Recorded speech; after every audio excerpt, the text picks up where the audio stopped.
প্রথম হলো যদি কোনোদিন ভাগ্যে মেলে মা মিলিয়ে নিও, প্রথম হলো ভগবানের নয়নের পলক পড়ে না।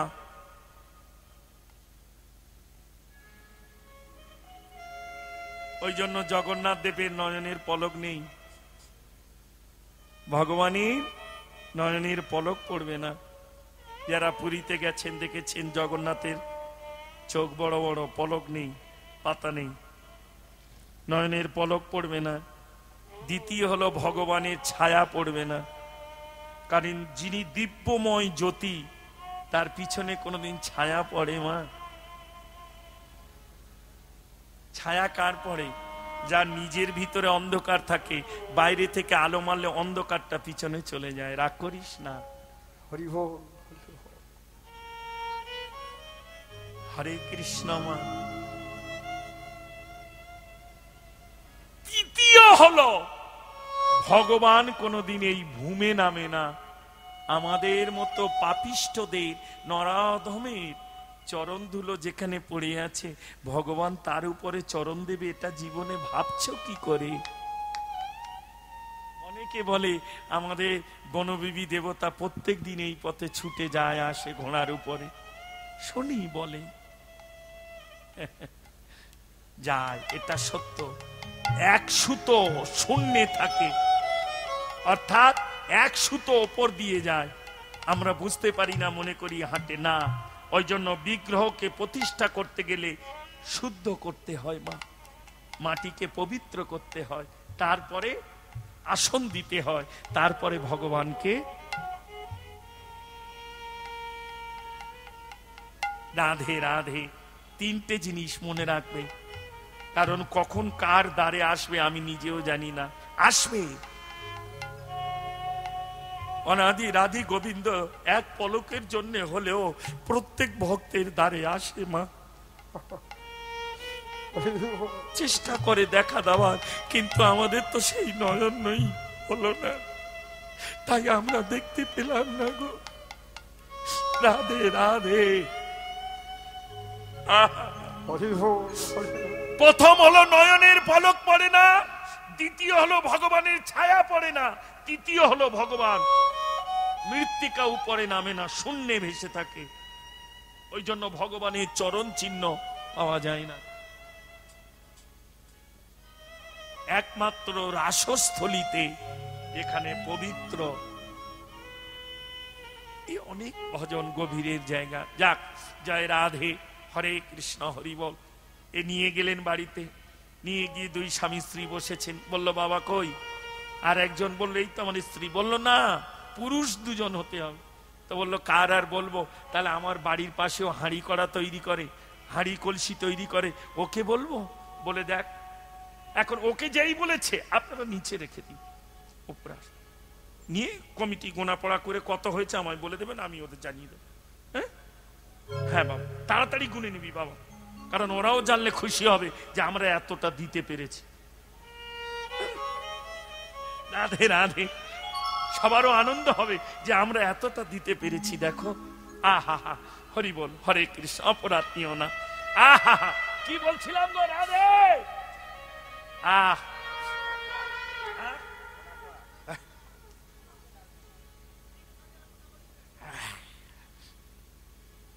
পাশে হাঁড়ি কলসি তৈরি করে, তাকে কুমোর বলে, পাশেই বাড়ি। তাকে ডেকেছে, সে বলল শোনো ভাই, ওই দীক্ষা টেক্কা বুঝি না, কিন্তু আমার সময় নেই। হাঁড়ি কলসি তৈরি করি, আগুনে পোড়াই, বাজারে বিক্রি, অনেক ব্যাপার। ও আমার ওই জব টব আনি টানি করা, ওই সব বসে বসে বিড়বি শিশির করা, আমার সময় নেই। অনেকে আছে না, ভাবে যা দেবো অঙ্গে তা যাবে সঙ্গে। রাগ করিস নি মা, এ জীবনে আমি তিন জাতের মা পেয়েছি। ওই ছঞ্চনী, হস্তিনী, পদ্মিনী, শঙ্খনী, চিত্রানী এসব আমি বলিনি। আমি তিন জাতের মা পাই। তিন জাতের মা কেমন জানো? একটা মা হলো বাপের বাড়ি থেকে শুধু শ্বশুর বাড়ি মাল নিয়ে আসবে, একরকম মা আছে। শুধু বাপের বাড়ি থেকে বিয়েতে যা এনেছে এনেছে, যতবার যাবে ততবার। ও যদি কিছু না পায়, একটা ছেঁড়া গামছা দেখলে বলবে ও মা এইটা নিয়ে যাই। বলে এটা কি করবি? তোমার জামাই জোগাড়ের কাজে যায় সকালে, একদিকে ডাল সিদ্ধ করা, একদিকে অন্ন করা, একটু সমস্যা না মা, গ্যাসের প্রবলেম, মানে গ্যাস অনেক দাম, তা কি করব? ওই ছেঁড়া কাপড়টা দিলে ওতে ডাল দিয়ে বেঁধে হাঁড়ির মধ্যে দিয়ে দিলাম, অন্ন হয়ে গেল, ডালটাও সিদ্ধ হয়ে গেল। মানে ছেঁড়া গামছাটাও।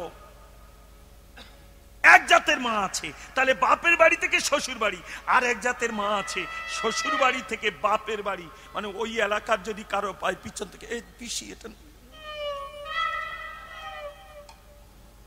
যার ঘরে আছে তারা জানে, মা রাগ করো না। গ্রামে যদি কারোর পায়, এইটা নিয়ে যা, আমার মা দিয়ে দি। অফিসে তুই কবে যাবি? কালকে যাবো, আমার সঙ্গে দেখা করে যাবি। মানে জানবে ভিতরের ব্যাপার আছে ও কিছু। তাহলে দু জাতের পেলে, তাই তো একটা আনে আর একটা, আর একটা মা আছে সে এদিকেরটা এদিকে আনবে না, এদিকেরটা ওদিকে দেবে না, যা পাবে শুধু খেয়ে যাবে, তাতে স্বামীও লেট করলেও কিছু করার থাকবে না।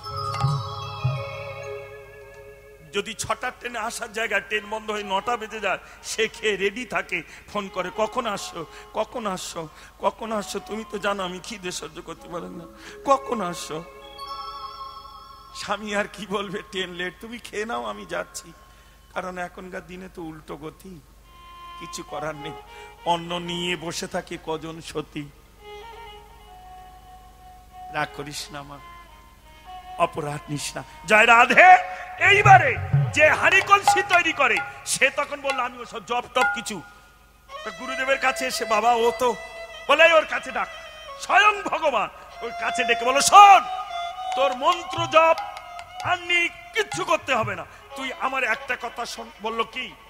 বললো তুই দিনে মধ্যাহ্নে মানে দুপুর বেলা স্নান করে কিছু খাবার আগে, মানে গ্রহণ করার আগে তুই এর বদন একবার দেখবি। এই ছেলেটা তোর বন্ধু, তো পাশাপাশি দুজনে থাকিস, মধ্যখানে এপারে ওপার একটা দেয়াল দেওয়া সীমানা, তাহলে ওপার থেকে তুই এরকম দাঁড়িয়ে ডাকবি, ওর বদনটা দেখে নিবি, খেয়ে নিবি, তারপরে তোর হয়ে ভজন আমি করব। তাহলে এটা যদি হয় তাহলে দীক্ষা দিই। এরাও দুজন দীক্ষা নিয়েছে, এরাও দুজন দীক্ষা নিয়েছে। দীক্ষা নিয়ে গুরু বললো আমি ভজনে চললাম। বলল কোথায়? বলল জানি না বাবা, তবে একদিন না একদিন বৃন্দাবনে দেখা হবে। চলে গেলেন গোবিন্দ ভজন শিরোমণি। এ দীক্ষা নিয়ে জপ আহ্নিক শুরু করলো, রাজার কাজ ছেড়ে দিল, সংসার চলে না। তখন এই হাঁড়ি কলসি যে তৈরি করে, বলল বন্ধু দীক্ষা যখন নিয়েছি তখন তো আমরা ভাই ভাই, জপ আহ্নিক আমি না করি তুই তো করছিস রে ভাই, তা কাজ কর, আমি তো হাঁড়ি কলসি তৈরি করি, মাটি লাগে, তা ওই দূরে ওইখানে নদীর চর থেকে তুই যদি মাটি আমায় এনে দিস, আর আমি হাঁড়ি কলসি তৈরি করে বিক্রয় করব, যা হবে দুজনে হাফ হাফ ভাগ করে নেব।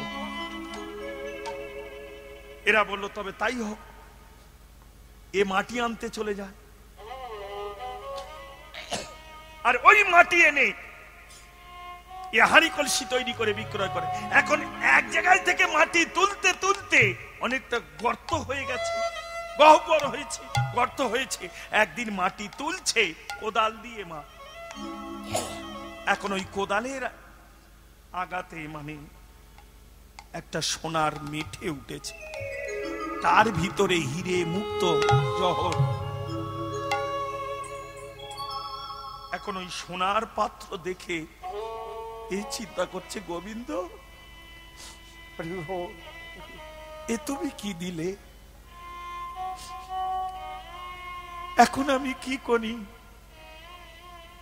রাজার সঙ্গে দ্বন্দ্ব হয় না, মাটির তলা থেকে বার করছি, এ তো রাজ সম্পত্তি, তাই না? এই 2 বিঘে জায়গা আমার, কিন্তু এর তলায় যদি তেল পাওয়া যায় সরকার আমার দেবে না। আমার খুশি করে কিছু, কারণ ওগুলো সরকারি সম্পত্তি। তাহলে মাটির তলায় এত ধন ঐশ্বর্য রাজা যদি জানতে পেরে যায়, সব তো নিয়ে নেবে, উপরেও প্রহর করতে পারে, আঘাত করতে পারে। তাই ওই যে মাটির গর্তটা হয়ে গেছিল মাটি তুলতে তুলতে, তাই ওই সোনার মেটেটা আর ওই হিরে মুক্তগুলো ভিতরে আছে। এমনি করে বুকে নিয়ে একবার ওঠে আর ঘুরে ঘুরে দেখে কেউ দেখতে পেল কি, দেখে দূরে একটা লোক হেঁটে যাচ্ছে। আবার এখন এই করতে করতে মধ্যাহ্নের বেলা পার হয়ে যাচ্ছে, অর্থাৎ মধ্যাহ্নের বেলা পশ্চিমে ঢলে পড়ছে। এদিকে অনেক দিনের অভ্যাস যে হাঁড়ি কলসি তৈরি করত, সেই বন্ধু ওই বদন দেখে আহার করার অভ্যাস গুরু বলে গিয়েছিলেন। বারবার জিজ্ঞাসা করছে, ও বন্ধনী, বন্ধু কি মাটি নিয়ে এলো না এখনো? না। আর আমি সত্য খিদে লেগে, কি বলতো বন্ধুটা কোনদিন এরম করে না, আজকে কি জানি দাদা এখনো এলো না। কি হচ্ছে গোবিন্দ, কি কোন লীলা করছে কিছু বুঝি না। আবার দুজনার দুটো ছেলে আছে, মা দুজনারও দুটো ছেলে। জিজ্ঞাসা করলো, আচ্ছা বন্ধনী মাটি আনতে কোথায় গেছে বলতে পারো? বললো, কেন যেখানে নীতি যায়, নীতি মানে প্রত্যেক দিন যেখানে যায় সেখানেই গেছে। বললো ওই নদীর ওই দিকে না? বললো হ্যাঁ ঠিক আছে। এ ক্রোধান্য হয়ে মানে রেগে ছুটে যাচ্ছে।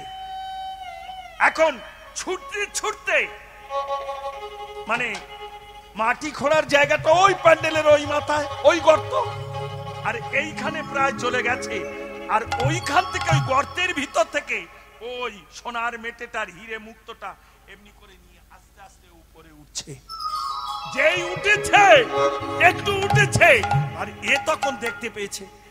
দেখতে পেয়ে বলল, বন্ধু আমি দেখে ফেলেছি, বলেই ও ছুটেছে।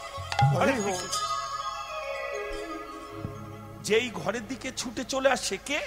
কুমোর, যে হাঁড়ি কলসি তৈরি করে। সে যখন ঘরের দিকে আসে, এই তখন চিন্তা করে সর্বনাশ করেছে। তাহলে ও দেখে ফেলেছে, এই ছুটে চলে যাচ্ছে মানে গ্রামের লোকেদের বলবে কিংবা রাজার কাছে খবর, সর্বনাশ করেছে। এতক্ষণ লুকিয়ে লুকিয়ে কোন রকম ছিলাম, এবার বুঝি। এ তখন তাড়াতাড়ি করে গর্তের উপরে উঠে বলল, গুরু ভাই বলার কারোর দরকার নাই, যা হবে হাপাপ। গুরু ভাই বলার কারোর দরকার নাই, যা হবে হাপাপ। এ বেশ কিছুদিন ছুটে এসে চিন্তা করে, তাই তো এতদিন বদন দেখি কোনদিন বলে না হাফ হাফ, আজকের বলে তবে কি ব্যাপার। ফের ঘুরেছে, ঘুরে দাঁড়িয়ে দেখে সোনার একটা মেটে বুকে ধরে আছে, নয়ন দিয়ে জলধারা বইছে।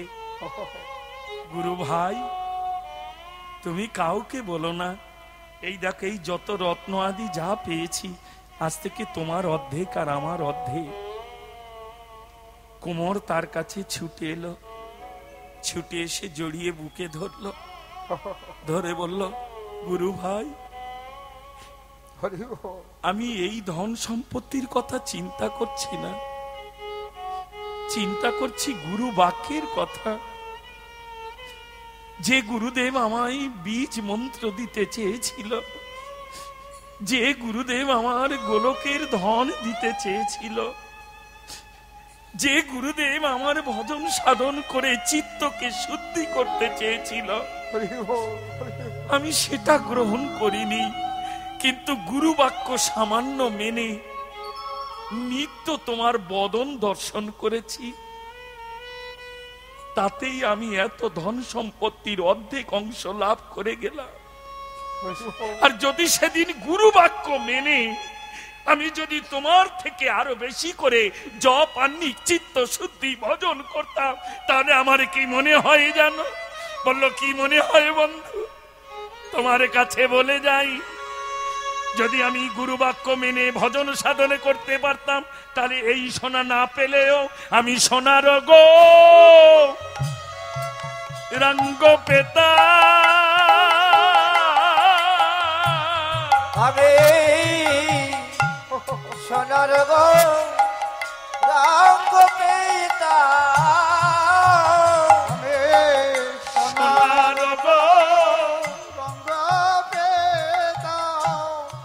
হরি গুরু বাক্য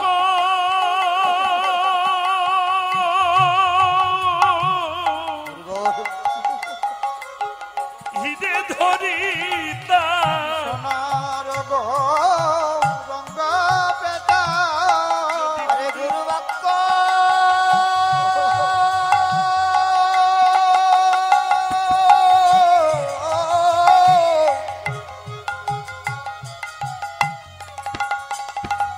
হৃদয় ধরিতা সোনার গৌরঙ্গ পেতা আমি গৌর বলে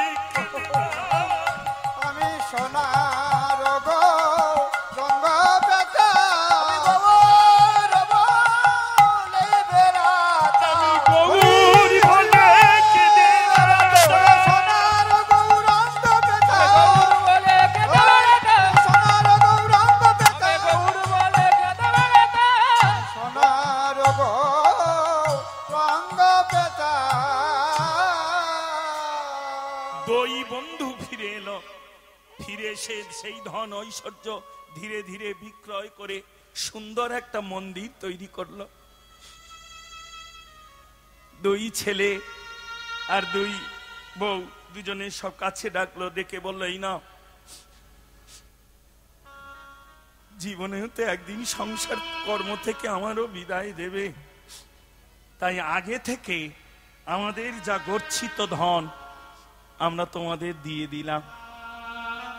দুজনার ভাগের যা অর্থ হয়েছিল মা দুজনে দুজনকে দিয়ে দিল, মানে তাদের স্ত্রীকে দিয়ে দিল, ছেলেদের কাছে দিয়ে দিল। ছেলে দুটো ভালো শিক্ষিত হয়েছে। বলল, তোমরা কি করবে এখন? কিচ্ছু না,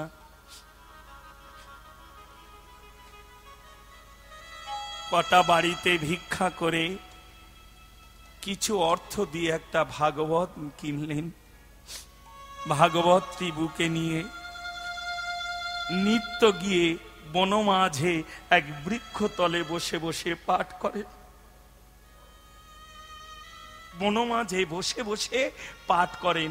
এইবার লক্ষ্য করো মা, পাঠ করে কে? যে মাটি কেটেছিল, যে সোনার মেটে মানে কলসিটা পেয়েছিল, আর শোনেকে যে হাঁড়ি কলসি তৈরি করত, সে বসে বসে শোনে, আর যে পাঠ করে সে নিত্য পাঠ করে। সেই দিন সে এই পাঠই করছেন। বলছে, জানো বন্ধু, এই গৌর প্রেম এমন জিনিস, গৌরাঙ্গ রূপের নদী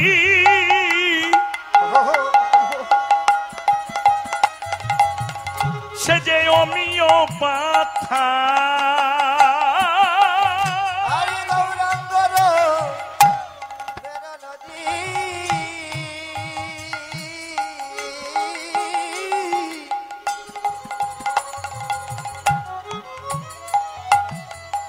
আরে আমি গৌরাঙ্গ রূপের নদী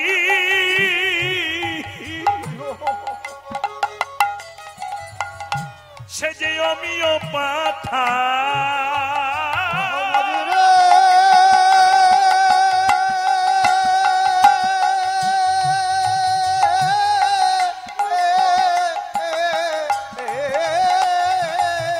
হরি গৌরাঙ্গ রূপের নদী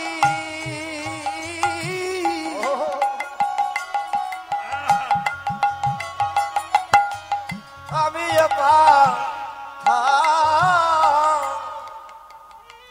মায়েদের একটা কথা জিজ্ঞাসা করব, রাধে রাধে। আর হয়তো কোনোদিন আমার সঙ্গে দেখা নাও হতে পারে মা, অপরাধ নিস না। একটা কথা জিজ্ঞাসা করব, রাগ করবি না তো কেউ মা? নিজের বলেই বলবি, আমিও তোদের সন্তানের মতো।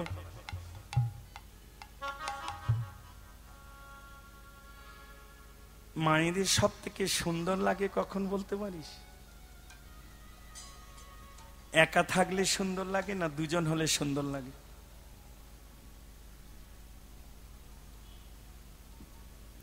আর কেউ বলবে? এক মা দুজন বলেছে। লক্ষ্য করো মা, তুমি গ্রাম্য ভাষায় বলছি, যেন রাগ করো না, আইবুড়ো অবস্থায় যত সাজো এত সুন্দর লাগবে না। বিয়ের পর সিঁদুর নিলে যত সুন্দর উজ্জ্বল লাগবে তোমার, কারণ এটা স্বামী আর এটা তুমি। হরি বল। এই যে মিলনে যত উজ্জ্বল লাগে তত উজ্জ্বল কিন্তু একা লাগে না বাবা। ঠিক তেমনি রাধা আর কৃষ্ণ দুজন আলাদা থাকলে যত সুন্দর না লাগবে, রাধা কৃষ্ণ এক হয়ে গৌর হয়ে তার থেকে অপরূপ সুন্দর হবে মা। নিতাই গৌর হরি হরি বল, হরি বল। ওই জন্য শাস্ত্রে আছে, অবতার সার গোরা অবতার, তারে না ভজিলিনি কেন। অবতারের সার যত যত সৌন্দর্য আছে তার মধ্যে গৌর হচ্ছে সর্বসৌন্দর্য। রাধে রাধে বাবা, হরে কৃষ্ণ, হরি বল, হরি বল।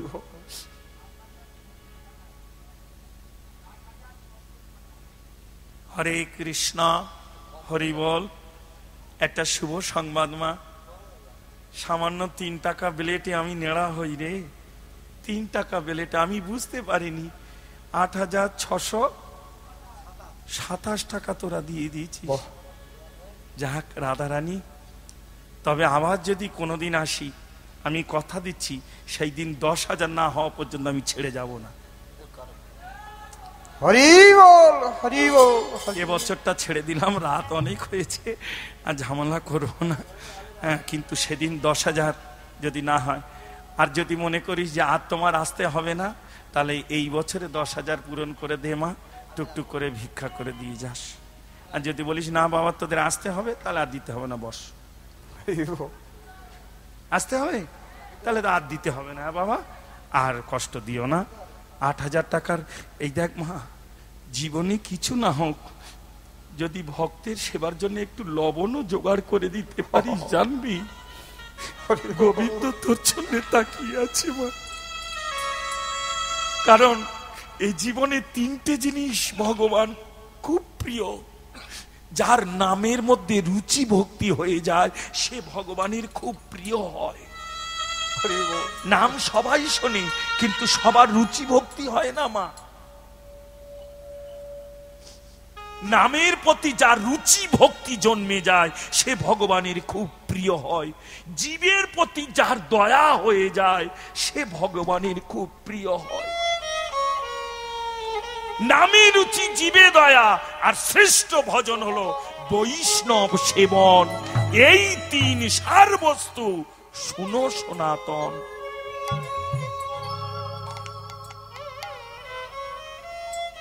তবে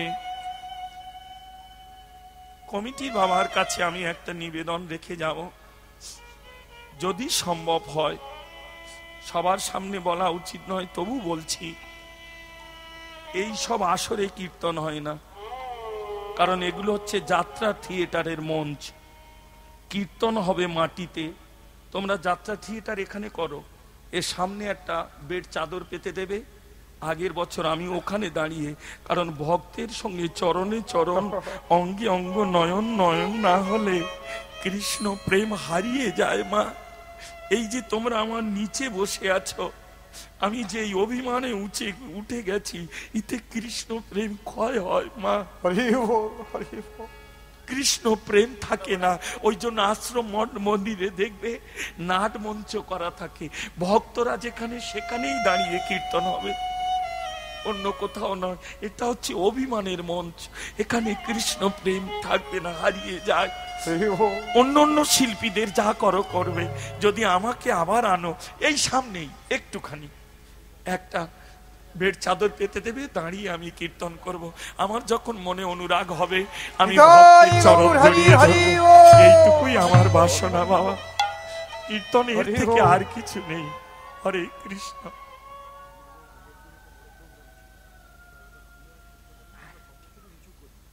রাধে রাধে। বাবা বললেন সব বছরে নিচু করেন, একটা প্রোগ্রাম ছিল। যাই হোক, আমি তো জানি না, বলেও হয়তো কমিটির কাছে অপরাধী হলাম, ক্ষমা করে দিও বাবা।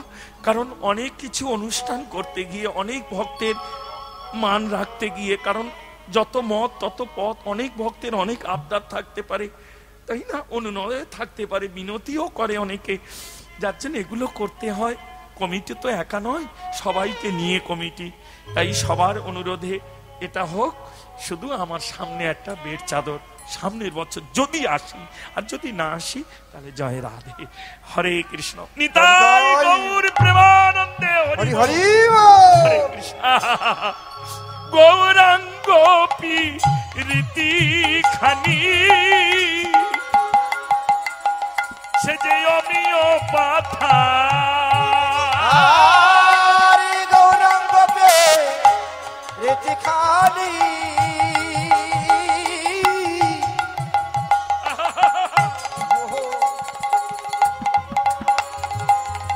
আরে আমি ডুবিল তো রনিম না জানি আরে ডুবিল তো রানী বলো না জানি তারা ভাগবত প্রেমে গেল ডুবে, ভগবত প্রেমে গেল ডুবে, বলে দুই বন্ধু বসে নিরজনে, ভগবত প্রেমে গেল ডুবে, দুই বন্ধু বসে নিরজনে, ভগবত প্রেমে গেল ডুবে। আস্তে বাবা আস্তে, একটু ভাঙিয়ে ভাঙিয়ে যাই। ভাগবত কটা অক্ষর গো? কন্মা বলতে পারি গো? রাধে রাধে ভাগবত 4 অক্ষর, রাধে রাধে ভাগবত, তাই না? ভয় ভক্তি, গয় জ্ঞান, বয় বৈরাগ্য, তয় ত্যাগ, এই 4 বস্তু যার ভিতরে তিনি হচ্ছেন ভক্তি ভাগবত। আর যেটা অধ্যয়ন করছেন এই দুই বন্ধু, এটা হচ্ছে শাস্ত্র ভাগবত। এই শাস্ত্র ভাগবত আর ভক্তি ভাগবতের মিলন না হলে হৃদয়ে কৃষ্ণ প্রেমের মূর্তি জাগবে না। যেমন পুরুষ প্রকৃতির মিলনে ফল রূপে ভক্ত পুত্র আসে ধরাধামে, তেমনি শাস্ত্র হলো পুরুষ ভাগবত আর ভক্তি হলো নারী ভাগবত। এদের মিলন হতে হবে বাবা। ওই জন্য আছে মা, যে নামে প্রেমশ্রু ঝরে না, নাম করলে কিন্তু প্রেম হলো না, সে নাম বিফল। অভ্যাস হলো, ফল ফলল না। ফল তখনই হবে যেদিন নাম আর প্রেম, নাম হলো পুরুষ, প্রেম হলো নারী, এদের মিলন যখন হবে তোমার হৃদয়ে মাঝারে, তখন ফল রূপে গোবিন্দ পুত্র হয়ে দর্শন দেবে মা। এগুলো কাম গায়ত্রী কামবীজ থাকলে আরো গভীরে গিয়ে আলোচনা করতাম, শুধু সহজিয়াদের জন্য সহজ করে বলে গেলাম, রাগ করো না। কারণ কলা যেমন বাজারে ছাড়িয়ে বিক্রয় করা যায় না, তেমনি সব ভজন কথা কীর্তনে বলা যায় না বাবা। এগুলো গুরুচরণে বসে বসে আস্বাদন করতে হয়, সব ছাড়িয়ে দেওয়া যায় না। হরে কৃষ্ণ, হরি বল, রাধে রাধে। হরি কথা, ভাগবত কথা শুনতে শুনতে দুজনার ভিতরে জেগে গেল। যে হরি কথা শ্রবণ করছিলেন, ভাগবত যে কুমোর হাঁড়ি কলসি তৈরি করতো, সে শুনতো। শুনতে শুনতে একদিনই বলল, নবদ্বিধা ভক্তির প্রথম স্থান শ্রবণং, এ শুনছে, আর দ্বিতীয় স্থান কীর্তনং সুখদেব। এরা বলছে আর এ শুনছে, দুজনার মধ্যে ভাব জেগে গেল। যখন দুজনে ভাবে প্রেমে দেয় গড়াগড়ি, প্রেমে দেয় গড়াগড়ি,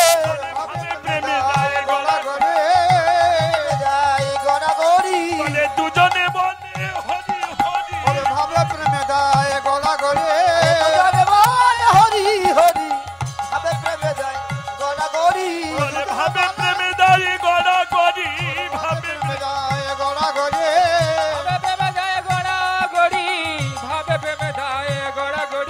বদন ভলে বলে হরি,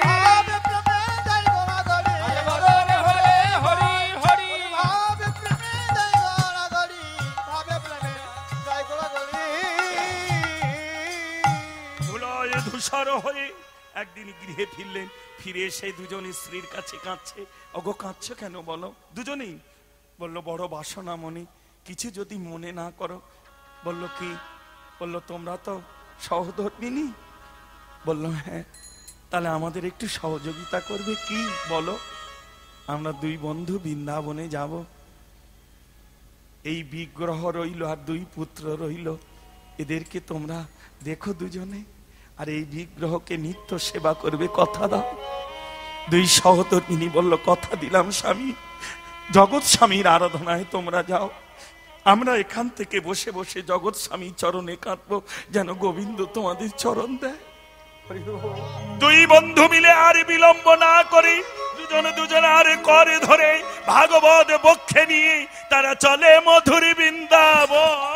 চলে মধুর বৃন্দাবন, চলে মধুর বৃন্দাবন, চলে মধুর বৃন্দাবন, চলে মধুর বৃন্দাবন। তারা ভাগবত লয়ে শোনে, চলে মধুর বৃন্দাবন, ভগবত লয়ে শোনে, চলে মধুর বৃন্দাবন। ভগবত লয়ে শোনে, কি আনন্দ হলো মনে। ভগবত লয়ে শোনে, চলে মধুর বৃন্দাবন, ভগবত লয়ে শোনে, চলে মধুর বৃন্দাবন। তারা চলে মধুর বৃন্দাবন। একদিন দুদিন তিন দিন পদযাত্রা চলতে চলতে যেখানে ক্লান্ত হয়ে পড়ে বৃক্ষতলে বসে এই বন্ধু ভাগবত কথা, গৌরাঙ্গ রূপের নদী অমিয় পাথার, ডুবিল তরণী মানে দেহ না জানি সাঁতার, সমুদ্রের তলদেশ বা সমুদ্রে যেমন কেউ যদি পড়ে যায়, সে যেমন সাঁতার না জানলে তার কি দশা হবে মা, চারিদিকে জলময়, তেমনি গৌর প্রেমের সাগরে কেউ যদি সাঁতার না জানে, সে যদি পড়ে, হরি বল।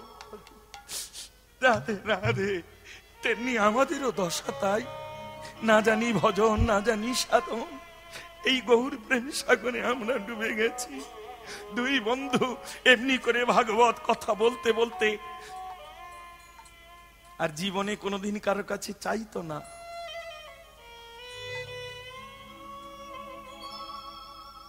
মাধবেন্দ্র পুরী যেমন ছিল, কোনোদিন কারোর কাছে চেয়ে প্রসাদ পেতেন না, তাই না?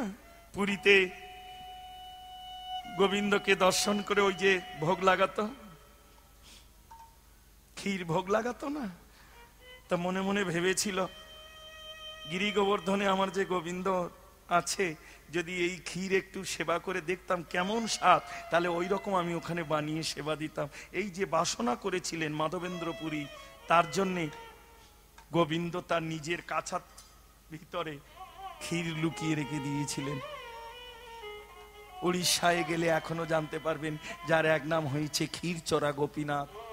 তিনি চোর, তবে কার জন্য চুরি করেছে সেটা জানতে হবে, তার নিগুড় প্রিয় ভক্তের জন্যে, নিজের জন্য না। তাহলে চিন্তা করো, যিনি অনাদির আদি, যিনি সৃষ্টির তিথি প্রলয়ের মালিক, যিনি সর্ব ঐশ্বর্যপূর্ণ ভগবান, তিনিও ভক্তের জন্য চুরিও পর্যন্ত করতে পারে। লক্ষ্য করো মা, হরি বল। ভগবান এর থেকে আর কি চাও? ভক্তের জন্য কি? ভক্তের জন্য নিজে চুরিও করতে পারে, চোর হয়ে থাকতে তাও রাজি, কিন্তু ভক্তের যেন বাসনা পূর্ণ হয়। তাই তিনি ক্ষীর চুরি করে লুকিয়ে রেখেছিলেন। পূজারীকে স্বপ্ন আদেশ করলেন, ওই দেখো ওই হাটের উপরে মাচায়, দোকানের মাচা পাতে না, খাট্টাট পেতে দোকানদারি করে, ওর উপরে শুয়ে আছে উপবাসে। মাধবেন্দ্র পুরী, এই ক্ষীর তুমি তাকে দাও। ভাণ্ড নিয়ে চিৎকার করতে করতে মাধবেন্দ্র পুরীকে শ্বেত চন্দন আনতে যাচ্ছিলেন, যেটাকে আমরা বলি চন্দন যাত্রা, জন্মাষ্টমীর পরে হয়। অনেকদিন আবার যখন আসবো তখন এই লীলাগুলো আস্বাদন হবে। জয় রাধে, হরে কৃষ্ণ। এরা দুজনে বৃন্দাবনে, কখনো বংশী বটে, কখনো কেশি ঘাটে, কখনো তালে বনে, কখনো তমালে বনে, কখনো নিধি বনে, একে একে তারা এমনি করে ভগবানের লীলাভূমি গুলো দর্শন করে আর পাঠ করে। কিন্তু কেউ কোনো দিন দেয় তো পায়, আর যেদিন দেয় না সেদিন চলছে। রাধারানী গোবিন্দ দুজন সাক্ষাৎ পাঠ শুনতে আসে নিত্য। পাঠ শুনতে শুনতে একদিন রাধারানী কাঁদছে গোবিন্দের কাছে, ওগো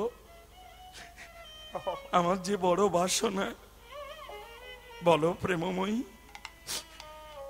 এই ব্রজমণ্ডলে যারা আসে আগে তারা আমার কৃপা পায়, তাই তোমার কাছে মিনতি, আমি এদের কৃপা করে গোলক ধামে নিয়ে গিয়ে নিত্য এদের কাছে হরি কথা শুনতে চাই, এদেরকে আমি নিত্য গোলকে। গোবিন্দ বলল তথাস্তু, এদের সময়ও তো আর বেশি নেই। কেশি ঘাটে বসে পাঠ শুরু করলো। দামোদর মন্দির থেকে একটুখানি বেরিয়ে দেখবেন কেশি ঘাট। দামোদর মন্দির থেকে পরিক্রমা যমুনার পার ধরে গিয়েই কেশি ঘাট। যাক, জয় রাধে। মুরারি বাবার আশ্রম আছে কেশি ঘাটে, তিনি দেহ রেখেছেন, নিত্য লীলায় প্রবেশ করেছেন।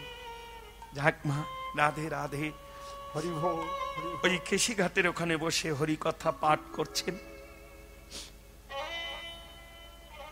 ডুবিল তরণী মোর না জানি সাথা,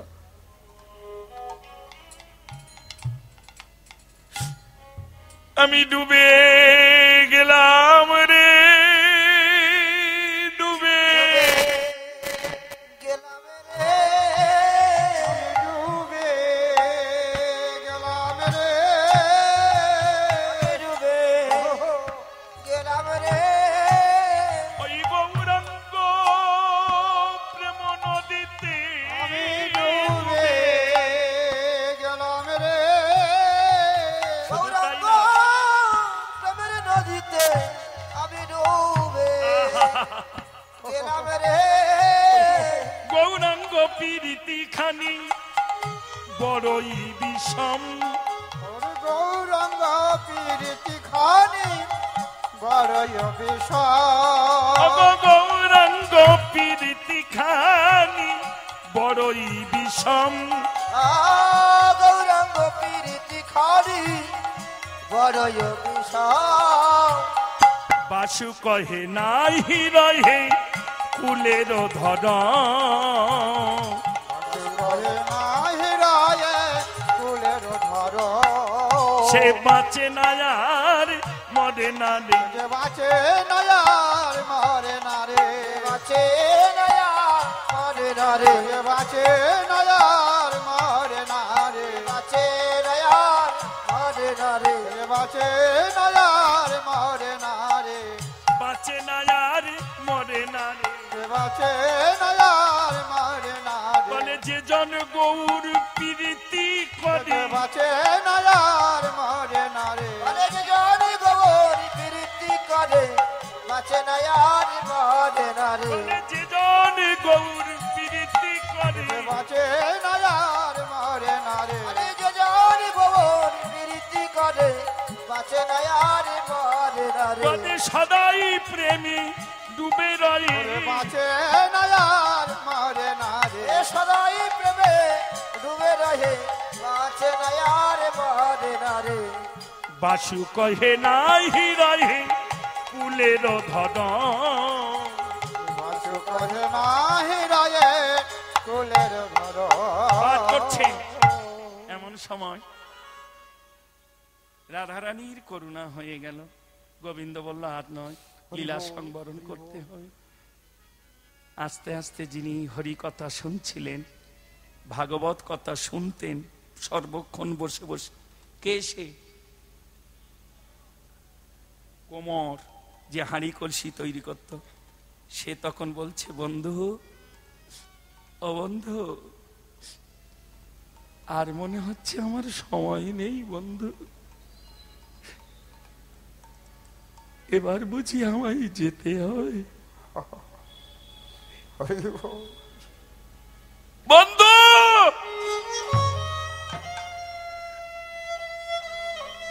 আমার সমনের যৌবন কেন চলে যাচ্ছে, আর শুনতে পাচ্ছি না।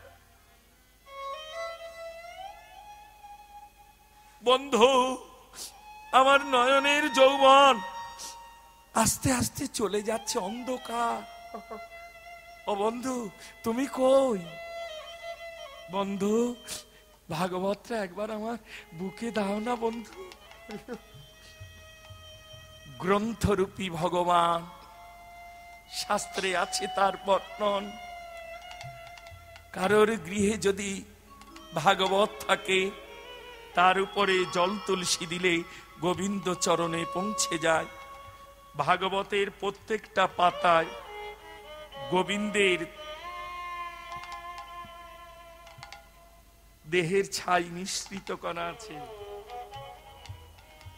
ব্যাস যখন বধ করলো পঞ্চ পাণ্ডব গিয়ে, এর অনেক গভীর আছে মা।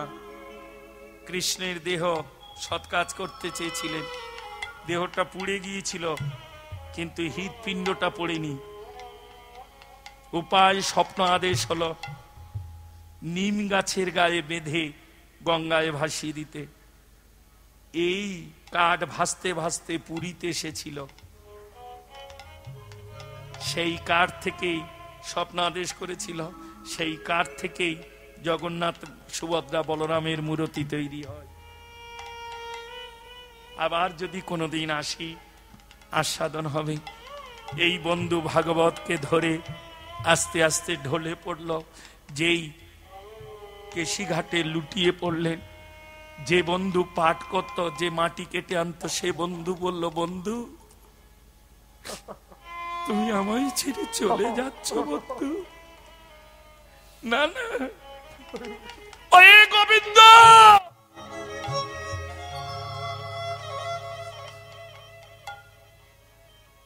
শ্রোতা বিনে ভক্তের প্রাণ, বক্তার প্রাণ বৃথা।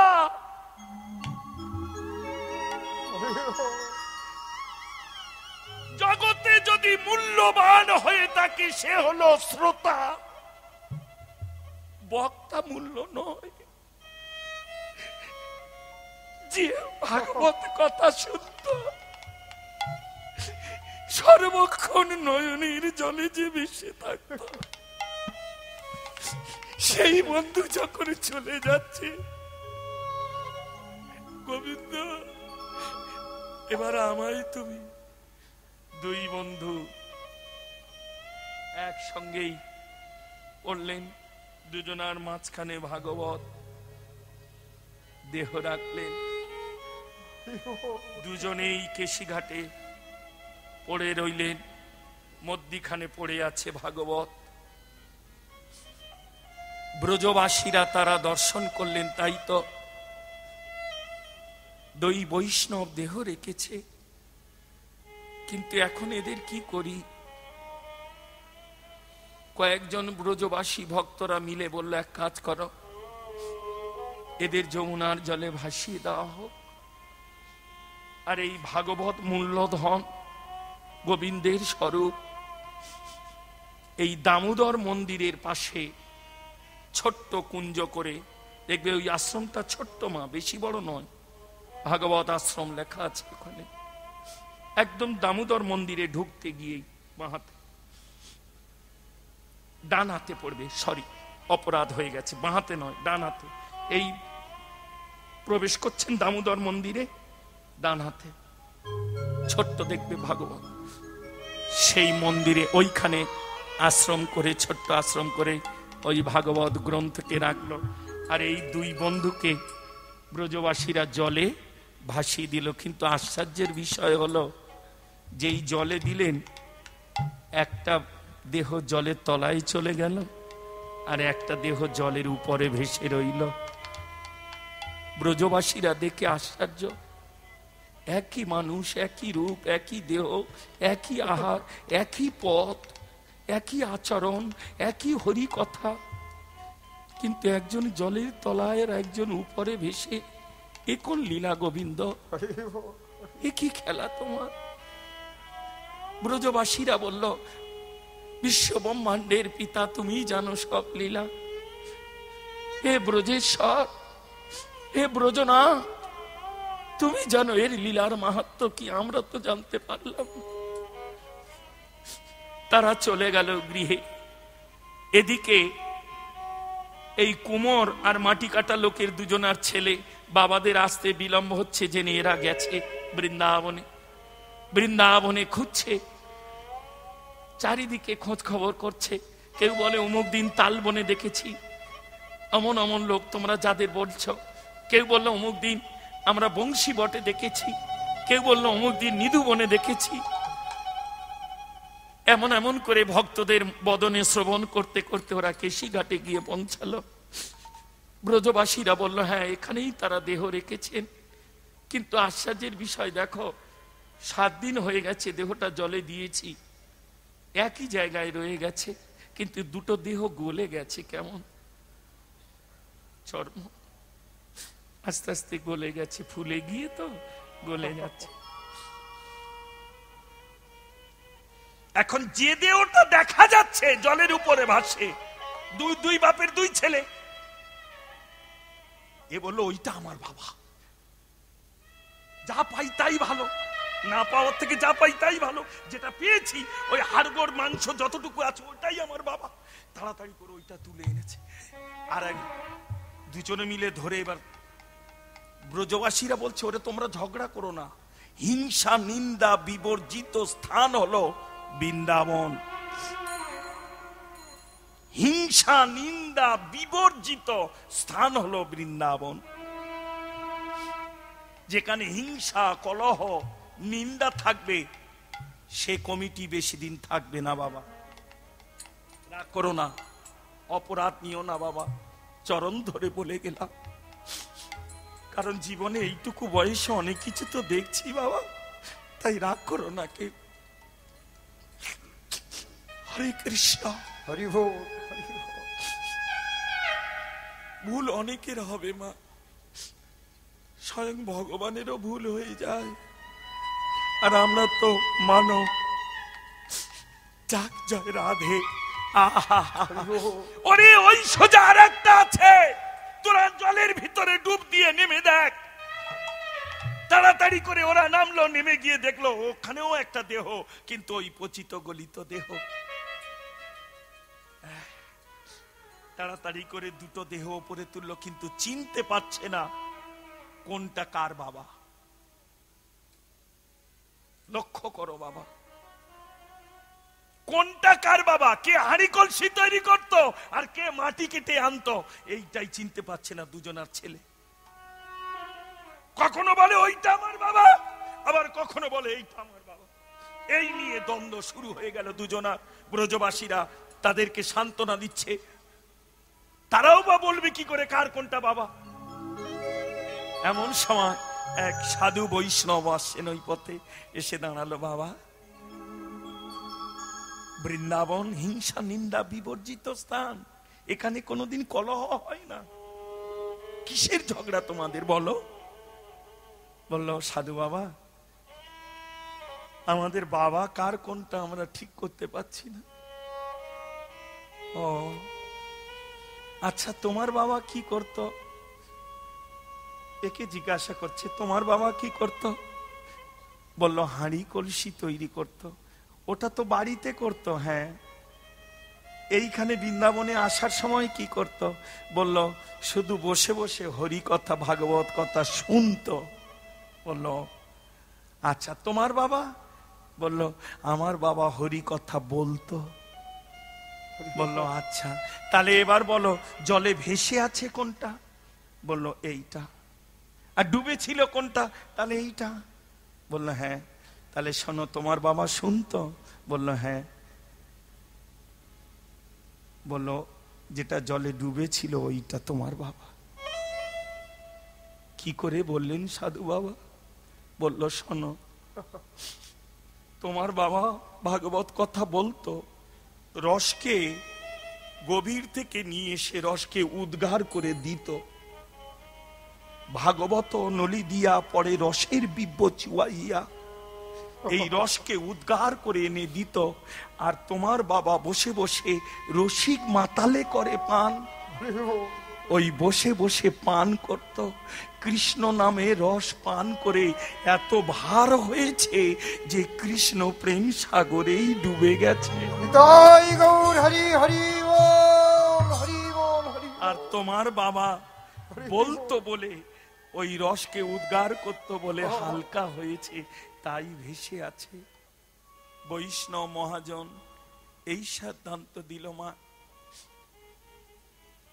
আপনারা যেই ভাগবত কথা শুনছেন, আপনারাই একদিন কৃষ্ণ প্রেমে ডুবে যাবেন। আর আমি যে এই ভাগবত কথা, হরি কথা বলতে এসেছি, এখন যেমন ভেসে ভেসে বেড়াচ্ছি, আজ এখানে কাল ওখানে, কাল সেখানে, হয়তো এমনি করে ভাসতে ভাসতে আমার আর কোনোদিন ডোবা হবে না গো। আপনাদের মতো হয়তো আমি কোনোদিন আর কৃষ্ণ প্রেমে ডুবতে পারবো না। তাই আপনারা আশীর্বাদ করবেন, আমি যত তাড়াতাড়ি পারি কীর্তন ছেড়ে দিয়ে নিজের ভজন নিয়েই যেন বসে যাই বাবা। কারণ এই কীর্তন আর জগতে ভালো লাগে না, কারণ কীর্তন এখন মানুষের মনোরঞ্জন হয়ে গেছে, ভজনের ধারে আর কেউ যেতে চায় না। নানান রঙ্গ রসের গান, সঙ্গীত দিয়ে, নজরুল গীতি দিয়ে, খেয়াল দিয়ে কীর্তন হয়, কিন্তু ভজনের কথা কেউ বলে না বাবা।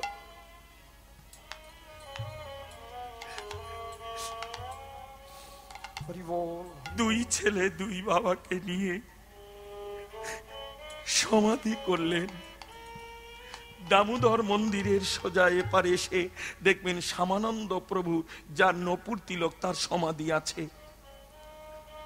দামোদর মন্দিরের এপারে এসে, দামোদর মন্দিরের ওপার হলো শ্যামসুন্দর মন্দির, যে নপুর পেয়েছিলেন শ্যামানন্দ পরিবার, তার যে বিগ্রহ শ্যামসুন্দর, ওই ওখানে তার পাশে এদের দুজনার সমাধি দিল। আজও সেই সমাধি আছে, যদি যান দর্শন করে আসবেন। আর দামোদর মন্দিরের পাশে সেই ভাগবত গ্রন্থ এখনো আছে, পাঁপড়ের মতো পাতা হয়ে গেছে, পাঁপড়ের মতো, স্পর্শ করতে দেয় না, ঘিরে রেখেছে। পারলে তার উপরে একটা তুলসী পত্র দিয়ে, ফুল চন্দন দিয়ে নিবেদন করো, এই ভাগবত যেন জন্মে জন্মে আমার হৃদয়ে প্রবেশ করে। তাহলে একদিন ওই রসিকের মতো তোমরাও একদিন কৃষ্ণ রসে ডুবে যেতে পারবে। জয় শ্রী রাধে। এইখানে রইল আমার লীলার মাধুরী, এইখানে রইল আমার লীলার মাধুরী, এইখানে রইল আমার লীলার মাধুরী, এইখানে রইল আমার লীলার মাধুরী। এবারে চাঁদ বদনে সবাই মিলে বলো হরি হরি, ওরে চাঁদ বদনে সবাই মিলে বলুন হরি হরি, ওরে সবাই মিলে বলুন হরি হরি, ওরে চাঁদ বদনে সবাই মিলে বলুন হরি হরি, জন্মদানে সবাই মিলে বলো হরি হরি। ওরে চাঁদ বদনে সবাই মিলে বলুন হরি হরি।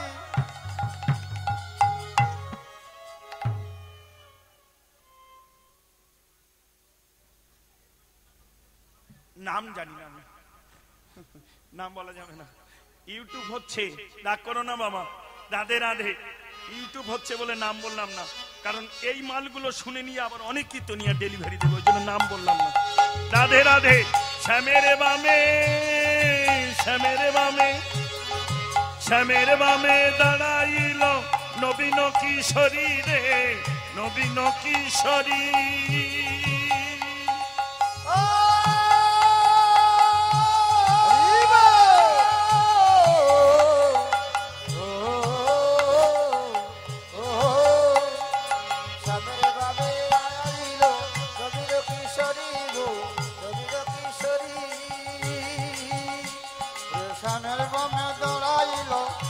কিশোরী গো, নবীন কিশোরী।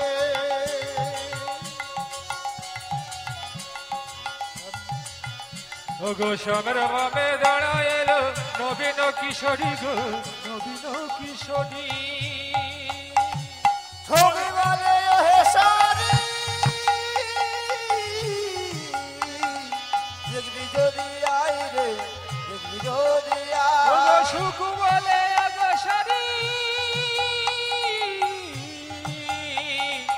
দেখবি যদি আয় গো, দেখবি যদি আয়। আরে রাধা শ্যামের যুগল বিলোল সময় বহে যায় রে, রাধা শ্যামের যুগল মিলন সময় বইয়া যায় গো, সময় বইয়া যায়। রাধা শ্যামের যুগল মিলন সময় বহে যায় গো, সময় বহে যায়। শ্যামের বামে দাঁড়ায় এলো নবীন কিশোরী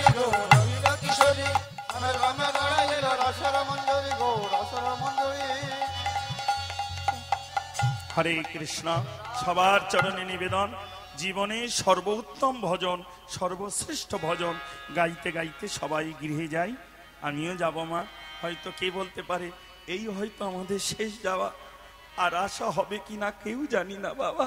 রাধে রাধে, সবাই গাও মা গুরুচরণ আশ্রয় করে। জয় শ্রী রাধে। হরে কৃষ্ণ কৃষ্ণ কৃষ্ণ হরে হরে, হরে রাম রাম রাম